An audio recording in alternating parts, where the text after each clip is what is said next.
Hey, what's happening? Welcome to Step Up Your Game, and this is TJ. If you are anything less than 30 years old or so, you can call me Uncle TJ. And today we want to talk about financial mistakes that, when I look back at my life and I say to myself, when I was in my 20s, what are the financial mistakes that I made then or even up to now? So what are those mistakes that one can make when they are in their 20s? Well, I've gone past 20, so I can give you those financial mistakes, and hopefully you can then be able to avoid those, because my goal on this channel is to make sure that you can step up your game from wherever you are. So if you're in your 20s today, then definitely you can avoid them, because I'm going to tell you, I've been in my 20s and I have done some of these things, but I am going to give you the secret of not to do this. Let me jump into it. I want to give you, by the end of this video, around about 5 of them. Yeah, 5 of them, so that you don't have to repeat the same mistake. Let's jump into it. Number 1, right? Do not waste. So when I started working, right, and I'm just going to say here, do not waste, but when I started working at a young age, and for that reason, I was very much attracted about wearing cool clothes, about having all the nice things. I think I had about 4 pairs of watches. Do you call them pairs? I don't know. I had about four, maybe to about 8 watches that I had. I used to enjoy bling bling at a point. So with all of that, I had just started working, but I was spending more and more of my money into luxurious stuff. I even bought a car at a point. I don't know whether I needed it or not, but I bought it, right? So the first point that I'm going to be talking about here is, do not waste your money on luxury items. It is better for you to hold on to your money so that you can have luxury items for the rest of your life, right? Now, so if I'm saying do not buy the luxury stuff, am I saying don't go and buy the Gucci, don't go and buy the polo shirt, don't go and buy? No, that's what I'm saying. I'm saying that in your 20s, you probably want to save more. These days, we've got all sorts of gadgets. We've got cool cell phones. We've got cool PlayStations and all of these things. We can easily get caught up in all of that. They are luxuries. It is far much better as you're starting off in your life to save a little bit more than trying to save up a little bit later. When you save more at the beginning, you have an abundance and you'll have choices or options in terms of how best you can deploy your money. So the first point is, don't waste your money on luxury items. I'm not a luxury person even today. I don't even buy anything luxury.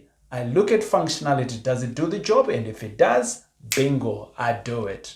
I had an argument with a friend of mine who only does Apple, and I'm a Samsung guy, and he says to me, no, TJ, you do not understand. But we still both make the same phone call to the next person.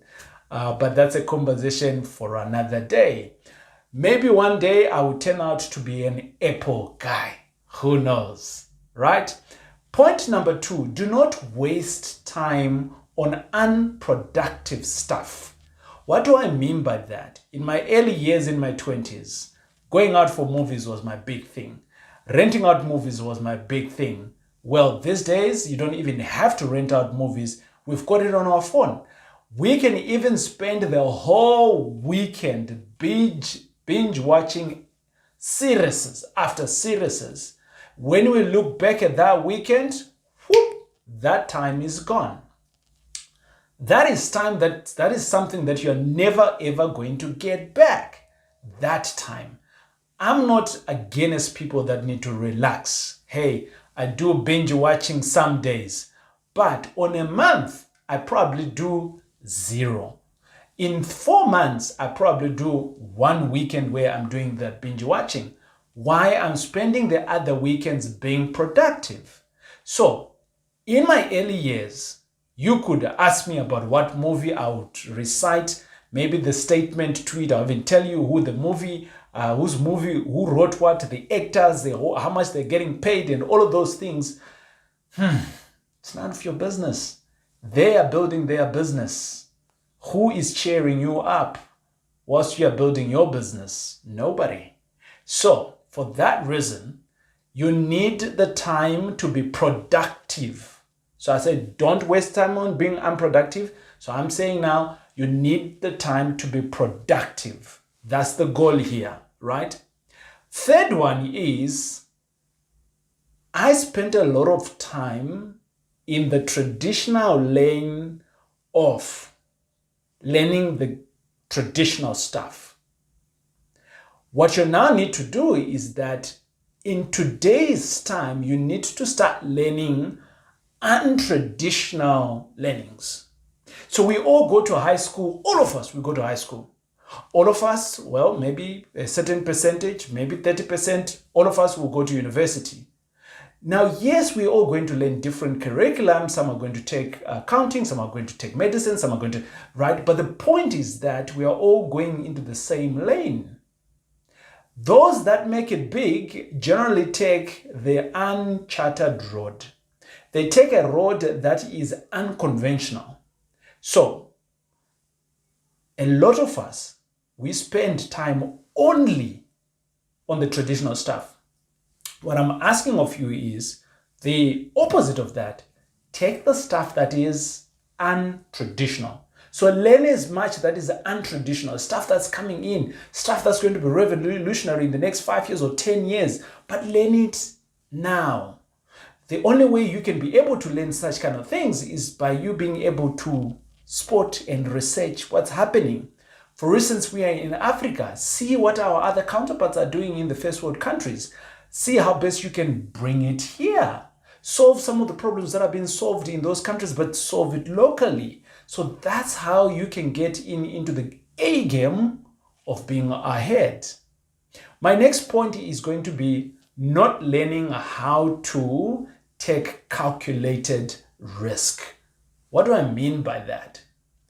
As a young man, when I was growing up, when I heard that there was an opportunity there, I would go and do it. When I heard there's another opportunity there, I would go and do it. When I heard there's another opportunity, I'll go and do it. Right. None of it was calculated at the time. My goal at the moment is I am taking calculated risk, and I look at it from a point of, if I'm to do this, what is the ripple effect? If I do that, what is the risk associated? If I do that, what is my reward? If I don't do it, what is my risk of not doing it? Right? So everything needs to be calculated. If the more it is calculated, the more I can be able to say, oh, I can take the risk and I can win, or I know I'm going to lose. And if I lose, what is it that I have learned in the process? Does it make sense? If it's making sense at this point, ladies and gentlemen, in the comments, let me know. What do you think of what we are talking about right now? And I'll hit you back. Remember, these are the financial mistakes that I did in my 20s, and I'm telling you so that you don't have to do the same mistakes. My name is TJ. I am jumping on maybe to point number 4 or maybe 5. Who knows? Who's counting? I'm not. But let me give you the other one. The other one is, and I think a lot of us, I've even seen people in their 40s, in their 60s, also still suffering with the same thing, which is not believing, or should I say, believing in those people that don't even have what we are looking for. So in our families, we have these aunts and uncles who potentially are the ones that started off buying the first BMW in the family, who started off staying in the suburbs, and they are seen or perceived to be one of those people that have money, that know it all in our family. So for that reason, we start believing in them, thinking that they have the information, or thinking that they have the right path, or thinking that they, well, I don't want to say the Messiah, but I'm going to say it, thinking that they're the Messiah because they were the Messiah of the family. Yes, at the time, but it doesn't necessarily mean they know everything.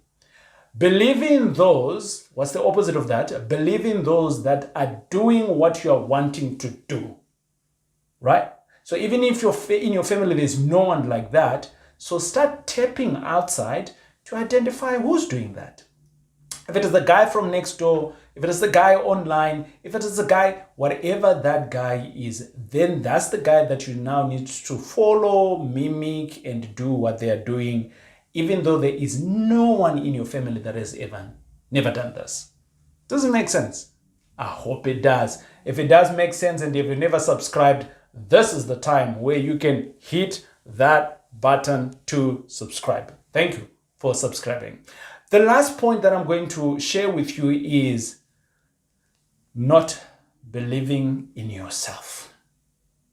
In your 20s, right, you don't know much about financial instruments, potentially.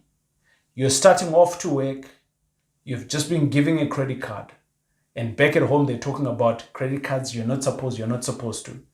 And all of a sudden you stop believing in yourself. I've seen people in their 60s, in their 70s that don't even believe themselves. And for that reason, they make financial mistakes or they are afraid to take risks because they don't believe in themselves. Believing in yourself is an inside job and only you can work on that. My name is TJ. It's been great hanging out with you. I'm hoping that these here that I have given you, kind of like maybe 5 and maybe I've added in 2 more bonuses. It doesn't matter. My goal on Step Up is to make sure that you are stepping up your game from where you are now. Yes, I've called this the financial mistakes you can avoid to make in your 20s, but for some of us, we might be in our 30s, might be in our 40s, and this information can help you. If it's helping you, I'm glad I've helped you. You can actually copy, paste, share this with anybody else so that together we can all learn. It is I, your boy. I will see you on the next video, and thanks again for watching. I hope to see you on the next video.